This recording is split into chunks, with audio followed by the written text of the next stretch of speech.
José Pepe Mujica ha sido vanagloriado en los últimos años, en cada diario digital, prensa escrita, programa de televisión, y en el boca a boca cotidiano. Un hombre socialista de paz, de extrema sencillez, diplomático, un granjero nato en la presidencia. Es el sueño colectivo del trabajador rural como la figura máxima de un gobierno. Sus proezas, y sus logros aclamados por los medios internacionales, le conceden el título del presidente más humilde del mundo.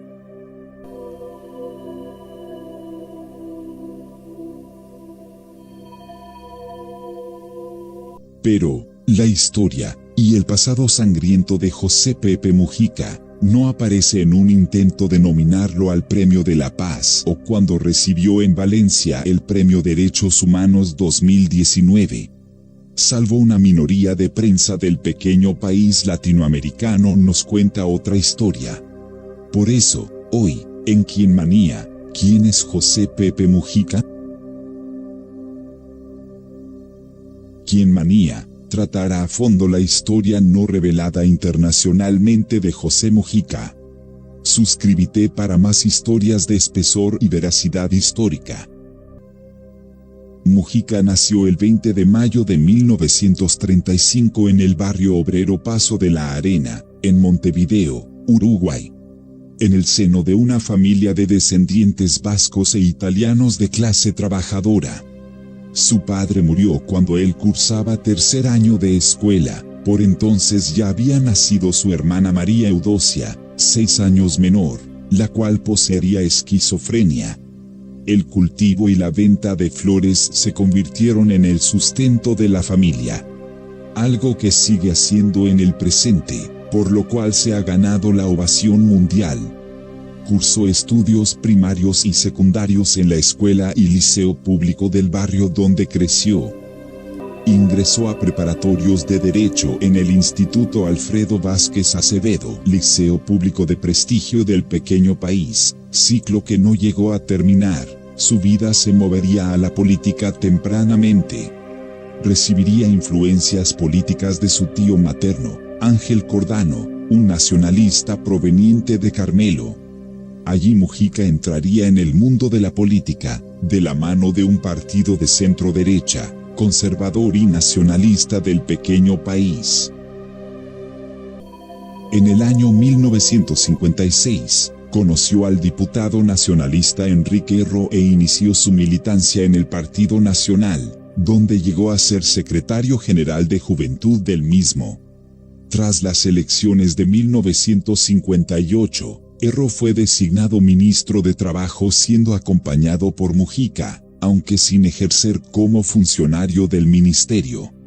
En 1962, ambos abandonarían el Partido Nacional, daría un vuelco de la centro-derecha a una izquierda más radical para fundar la Unión Popular, partido de ideología marxista, antiimperialista y socialista. En esa década formaría parte del Movimiento de Liberación Nacional Tupamaros, un movimiento terrorista, donde participaría en operativos guerrilleros. Según varios historiadores, este movimiento sería uno de los patrocinadores de la dictadura, junto a diversas crisis del pequeño país. Se dedicaron al asesinato, la extorsión, el saqueo y el robo en pro de una revolución comunista. Veamos algunos de los actos terroristas, del cual formaría parte. Pepe atentaría de gravedad contra un pequeño pueblo en el Uruguay, el pueblo de Pando, ubicado en la ciudad de Canelones, un pueblo para aquel entonces tranquilo, separado de la urbe metropolitana, rodeados de quintas y de una tranquilidad fundacional. En ese fatal día del 8 de octubre de 1969, en un gobierno elegido democráticamente, morirían 5 personas, 3 guerrilleros, un civil y un policía que intentó frenar el levantamiento. 5 vidas para conmemorar el fallecimiento del revolucionario Che Guevara. La toma fue un homenaje a su líder ideológico caído en Bolivia.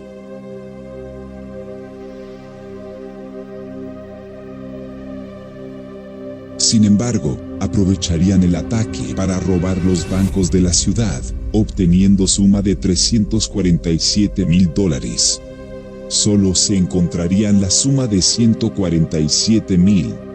El sobrante se usaría para armar el grupo guerrillero según varios de los integrantes.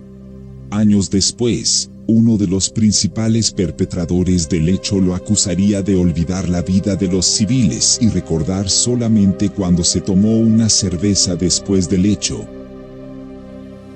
Después de varios actos terroristas, conformados junto a su esposa Lucía Topolansky, la cual sería reconocida como la principal asesina de un agente de la CIA y francotiradora, la policía lo detendría. Caería preso después de un intenso tiroteo en el bar La Vía, mientras preparaban el robo a la financiera Milos. Estuvo 3 meses en el hospital y terminaría en el penal de Punta Carretas, hoy convertido en un shopping.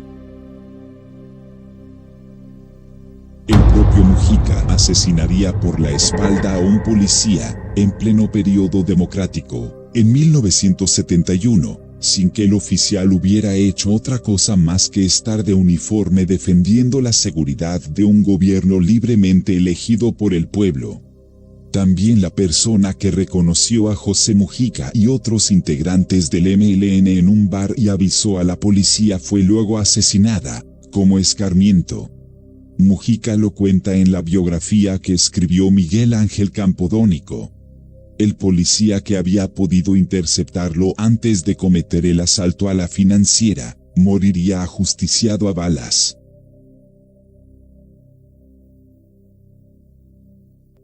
Su nombre fue Leandro Villalba, de 31 años. Los tupamaros arrojarían sobre el cuerpo volantes que decían: "Así pagan los delatores". Los volantes tenían la estrella de 5 puntos con la T en el centro. Mujica también nos dice: "Y bueno, estando en ese boliche preparando el operativo, de pronto entró una patrulla de la Republicana. Después, supimos que alguien había llamado por teléfono. Tiempo después, la organización supo quién había llamado y fue ajusticiado en la calle". Información sacada desde el libro de Abercorn, 2008, Historias Tupamaras. Nuevos testimonios sobre los mitos del MLN, Montevideo, Uruguay, editorial Fin de Siglo, página 119. Durante el gobierno de Jorge Pacheco Areco recibió 6 balazos, estaría preso 15 años de su vida por sus actos, y lo de sus compañeros terroristas. Se fugaría de la prisión varias veces, pero lo atraparían y cumpliría su condena, hasta su liberación.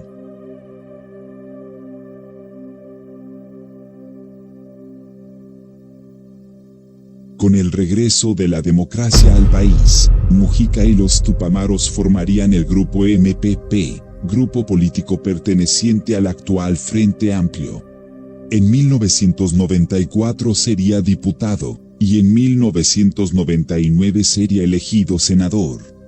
Su grupo político continuaría aumentando en votos, hasta que el 1 de marzo de 2005 fue nombrado ministro de Ganadería, Agricultura y Pesca por el presidente de la República, Tabaré Vázquez, primer presidente por el Frente Amplio. Dejaría su cargo en el ministerio, para comenzar con la campaña para la presidencia.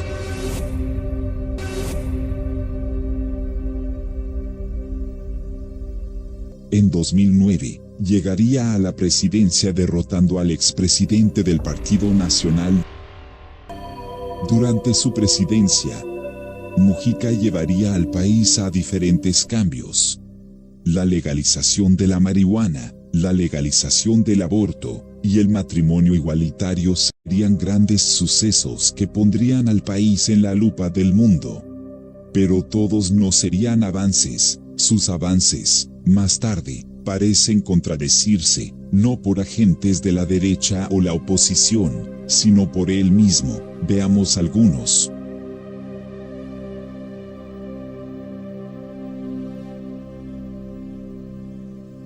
Pepe hablaría de la educación como uno de los puntos principales dentro de su plan. Luego se alegraría que los funcionarios del Parlamento no tuvieran título universitario. Según Mujica, es un alivio que la mitad de nuevos parlamentarios no sean universitarios. Según muchas personas, la mejor ley de medios es la que no existe. Durante su gobierno, se mandó a aprobar la Ley de Medios, ley número 19.307. Por la mayoría de su partido, se creó un ente público capacitado para censurar programas, televisión e internet, letra de canciones e imágenes.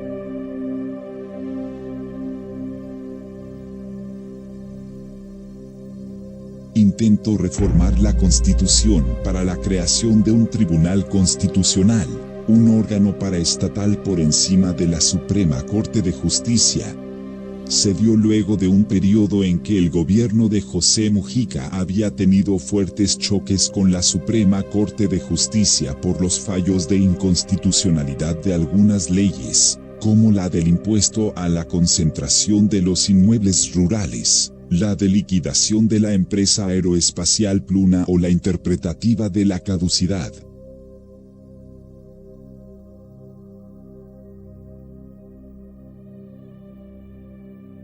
Sería impulsor de la ley número 19.210, conocida como Ley de Inclusión Financiera en Uruguay. Ley, en la cual se le otorgaría a los bancos un mayor beneficio y poder sobre el dinero de los ciudadanos. Luego, diría otra cosa sobre los bancos. Es el escalón más alto de la delincuencia humana, no sangrienta, al cual se puede apetecer. Es la gloria del capitalismo hacer plata con el dinero de otro. No ya con el trabajo, con el dinero de otros. Es la quinta esencia. Es el destilado del capitalismo. Argumenta Mujica en el filme que cuenta su historia.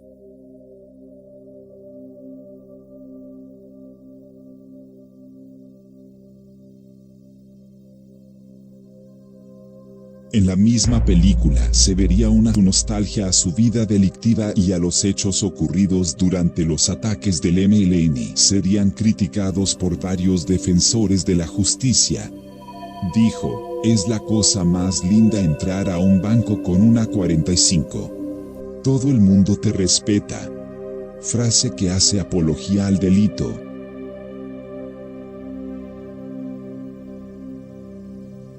Sería acusado de traidor y vendedor del MLN, según Héctor Amodio Pérez. El ex Tupamaro acusó al expresidente Mujica de entregar compañeros durante la persecución de las fuerzas militares al Movimiento de Liberación Nacional. Mujica se refirió a los venezolanos atacados y muertos por los levantamientos contra el gobierno de Maduro, a lo que él declaró que no hay que pararse delante de una tanqueta, lo cual fue criticado por estar al roce de ironizar los lamentables muertos. Pepe extendió los lazos con el gobierno venezolano y ayudó a imponer el régimen de Maduro en Venezuela.